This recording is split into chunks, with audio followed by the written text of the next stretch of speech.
Tenemos otra invitada muy especial, una mujer al borde, es Pilar Sánchez, fundadora y presidenta de la Fundación Ángeles de la Guarda. Pilar, gracias por estar aquí con nosotros, gracias por haber creado tu fundación. Tú tienes una historia muy especial que te lleva a crear la fundación. ¿Qué pasó en tu vida, Pilar? Así es, yo estoy muy agradecida de la oportunidad que ustedes me ofrecen. Yo había deseado estar aquí ya. ¿De verdad? Es un sueño que Dios me ha cumplido. ¡Ay, sí. qué hermosa! Sí, yo quiero estar en ese programa y aquí estoy. Bueno, la Fundación Ángeles de la Guarda ha sido un regalo que Dios me ha entregado así, envuelto completamente y que surge del dolor más grande que yo he atravesado en mi vida. Surge de la muerte por suicidio de mi hermano menor, Miguel Eduardo, al que cariñosamente le llamábamos Beto, muy parecido a mí, era mi talón de Aquiles. Entonces, ¿Cuántos años le llevabas a Beto? Yo le llevaba 7 años. Ay, Era el menor de 4, de padre y madre. Pero fue el de los 4 el que nunca tuvo muchas aspiraciones. Vivíamos en el campo, una familia muy pobre, pero muy unida. Beto era el alma de la familia, cariñoso, despierto, juguetón, pero que sus aspiraciones no fueron venir a la ciudad, no era hacerse de una carrera universitaria, sino quedarse apoyando a mi papá en el campo y hacer su vida allá. Y así lo hizo. De hecho, yo siempre cuento que cuando él estaba en cuarto de bachillerato, que iba a pasar el bachillerato, él me dijo, mira, yo no quiero estudiar. Y yo le dije, ¿por qué? Porque yo quiero trabajar. Entonces yo le dije, te voy a comprar tu bachiller. Y se lo compré. Cuando él se graduó de bachiller, él me entregó el diploma. Y me dijo, no te debo. No te debo. Entonces ahora, yo le dije, bueno, ahora vamos a hacer otro pacto. Ahora te vas a hacer técnico. Entonces así lo fui conquistando, lo fui arrastrando. ¡Qué hermosa! Hasta que él se fuera formando. Pero ¿A dónde llegó? Él se hizo técnico en barbería. Él hizo un técnico como barbero. Muy bien, muy bien. En San Juan de la Maguana. Y allí se quedó en el campo. Entonces, de repente, yo creo que yo hago memoria y me ocupé en tantas cosas. En lo que nosotros nos ocupamos, trabajo, matrimonio. ¿Te fuiste tú del campo? Me fui del campo, ya yo vivía, bueno, desde antes, ya yo vivía aquí en la ciudad. Cuando hice mis transacciones con él, ya yo vivía aquí, pero me desconecté emocionalmente de él. Y ahí es que yo siento que él se me fue de las manos. Beto, yo ya no conversaba con él como lo hacía en el pasado. Ya a mí no me preocupaban sus cosas, porque bueno... Estabas envuelta en las tuyas. Estaba envuelta en las mías. Tú también habías crecido. Exactamente, yo tenía una familia por la que me tenía que ocupar y bueno, él había tenido su mujer, tenía una hija y las visitas al campo cada vez fueron menos y menos. Hasta que en una ocasión, en mayo del 2012, él visitó mi casa, que lo hacía muy poco. Muy pocas veces él me visitaba. Y yo recuerdo que... yo, bueno, tenía unas visitas en la casa, yo tenía que seguir trabajando. Y yo le decía, mira, la comida está en la nevera por si quieres comer. Aparte, venía también molesta, yo tenía un enojo con él porque supe que había dejado su trabajo. Para mí, era un berrinche. Después supe que se había peleado con la novia, con la mamá de su hija, la mujer que él amaba. Y yo, bueno, él fue para mi casa, sabrá Dios, a durar unas vacaciones, que esté ahí, que encuentre que comer. Así era mi comportamiento. Y ese sábado, él fue y me tocó la puerta de la habitación. Yo tenía una llamada de un trabajo que estaba haciendo. Alguien me estaba dando unas explicaciones por teléfono. Y yo le dije, dame un momento. Él también tenía carácter. Y me tocó la puerta otra vez. Y yo le dije, necesito que me des un momento. Y cuando salí, ya él se había ido. Y yo recuerdo que yo me asomé por el balcón del apartamento donde yo vivía y yo lo vi cuando se iba. Y yo dije, bueno, caramba, le iba a dar dinero para que se lo llevara, pero de seguro me llama. Esa fue la última vez que yo lo vi.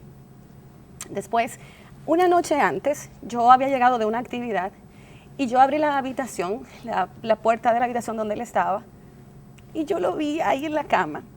Y yo sentí como en mi corazón, como en el estómago, abrazarlo y arroparlo, porque la habitación estaba fría y él estaba descubierto. Y yo dije, no, caramba, capaz que se despierta y luego entonces nos ponemos a discutir, porque ya venía enojada con él. Y cerré silenciosamente la puerta. Al otro día entonces es que él me toca la puerta para decirme, yo no sé qué me iba a decir. Esa fue la última vez que yo lo vi. La siguiente noticia que supe de él fue el lunes, que me llamaron a las 10 de la mañana para darme la noticia de su muerte, de que él se había suicidado. ¿Cómo se suicidó? Se ahorcó. Se ahorcó. ¿Tú supiste si él traía una depresión y no se habían dado cuenta? Luego ¿Cuáles fueron las razones que ustedes entendieron que lo llevaron ahí? Luego de conocerlo, yo me dediqué en cuerpo y alma, me he dedicado a estudiar estos temas para ayudar a otras personas. Y trabajando y estudiando con otras personas, entonces empecé a ver los casos de él, o sea, los síntomas, las señales que inadvertidas pasaron ante mis ojos y yo no me di cuenta. Él cambió completamente sus hábitos. Él no se bañaba como lo hacía. Él cuidaba mucho su imagen. Ya él no se recortaba. Él vivía siempre en discusión con la hermana por el control del televisor. Ya él veía lo que mi hermana pusiera en la televisión. A él no le molestaba si hacía frío, si hacía calor. La comida no comía. Pero nosotros no nos dimos cuenta de todas esas señales que él estaba dando. Bueno, nosotros veíamos que era un berrinche. Él, se peleó con un amigo. Cuando yo me puse a investigar sobre las razones que había dejado su trabajo, en el trabajo los amigos también me decían, no, él siempre se sentaba en una silla y no hablaba con nadie. Yo, es que es imposible porque él era muy conversador. Él donde quiera que estaba, a mi hermano lo amaban, él se relacionaba con todo el mundo. Pero en los últimos 6 meses de su vida, él dio un cambio, un giro de 360 grados en su vida y nadie se dio cuenta. Nosotros no nos dimos cuenta. ¿Ni su pareja? Nadie. Todo, nosotros lo que pensábamos era, y a mí fue peor lo que yo sentí porque yo trabajaba con psicólogas. Pero tú no tenías la obligación de saberlo. Así es. Porque a veces nosotros, incluso siendo psiquiatra, hemos perdido pacientes. Tú no tenías por qué saberlo. Tú lo sabes ahora y gracias a tu dolor has sacado lo más hermoso, que es ayudar a los demás. Amén. Tú no tenías por qué saberlo, ni nadie en tu familia. En este caso los síntomas fueron muy silentes, no fueron tan agresivos como lo que vimos con Rafa. O sea, él dio las señales, sí. Pero cualquiera que pase una situación difícil, temporal, pudiera tener estos síntomas. Pero entonces, qué importante lo que tú estás aclarando, porque quizás cuánta culpa manejaste tú y manejó tu familia, sí. Porque decían, ¿cómo no lo vimos venir? Sí. Entonces, no ¿y cómo caramba vamos a poder ayudar a las personas cercanas si la depresión es silente, es relativamente discreta? Porque Rafael dio unos síntomas tan severos que aunque tocó fondo y pasó tan malos ratos, pero gracias a eso él está vivo. Tu hermano nadie se dio cuenta. Él tenía una depresión subyacente que solo él estaba enfrentando. Y justamente fue la culpa. O sea, yo duré 2 años en una culpa y fue ahí donde yo dije, no, pero yo tengo que hacer algo con esto. Yo tengo que advertirle a otras personas que debemos estar, no es crear una paranoia, sino que involucrarnos más. Yo me hice más consciente de mi vida, me hice más cercana y todo ese dolor entonces yo empecé a convertirlo. Yo me he dedicado en los últimos 5 años a restaurar vidas. Así como yo dije, lo que yo no pude hacer por él, yo lo voy a hacer por otros. Y entonces ahí empezó mi proceso de sanación, que era como la psiquiatra decía al principio. Pero eso no me quitaba que cuando llegaba un caso a la fundación, yo me iba al baño. Yo soy la que recibe los pacientes para conocer su historia. Pero yo decía, de un momento, al principio yo iba al baño y me confrontaba con Dios. ¿Y cómo yo sí estoy para esa persona, pero quién estuvo para mi hermano? ¿Cómo nadie lo vio? Pero esa era parte también de manejar mi duelo, de mi proceso.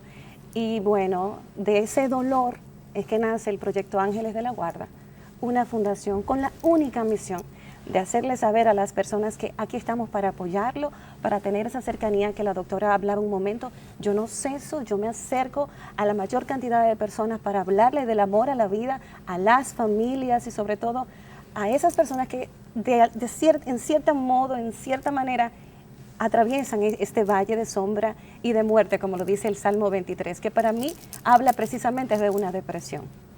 Wow, gracias Pilar por la valentía de contar una historia que, si bien es cierto que te llevó a un gran propósito, sé que todavía duele mucho. Sí. Yo también perdí un hermano en otra forma, pero trágica también. Y yo sé que es un dolor con el que tú aprendes a vivir, pero no se nos quita jamás. Nunca. Eso es extrañarlos, es para siempre. Pero cuando tú conviertes ese dolor en algo positivo, no se habrá ido en balde por lo menos. Y probablemente ese ángel está viendo lo que tú estás haciendo y está muy orgulloso de ti. Amén. Gracias, cariño. En breve vamos a una pausa y volvemos con todos nuestros invitados y nuestra psiquiatra para que, ya que vimos las señales de las diferentes maneras que puede llegar una depresión, y seguiremos haciendo más programas, ver también cómo podemos ayudar al prójimo o a nosotros mismos para no llegar al suicidio. Estamos al borde hablando de la depresión y volvemos. Hemos perdido personas en medio del suicidio, lo estamos grabando. ¿Cómo nosotros podemos apoyar a una persona cercana que esté viviendo una depresión? El 96% de las personas que sufren de depresión pueden intentar quitarse la vida y lograrlo.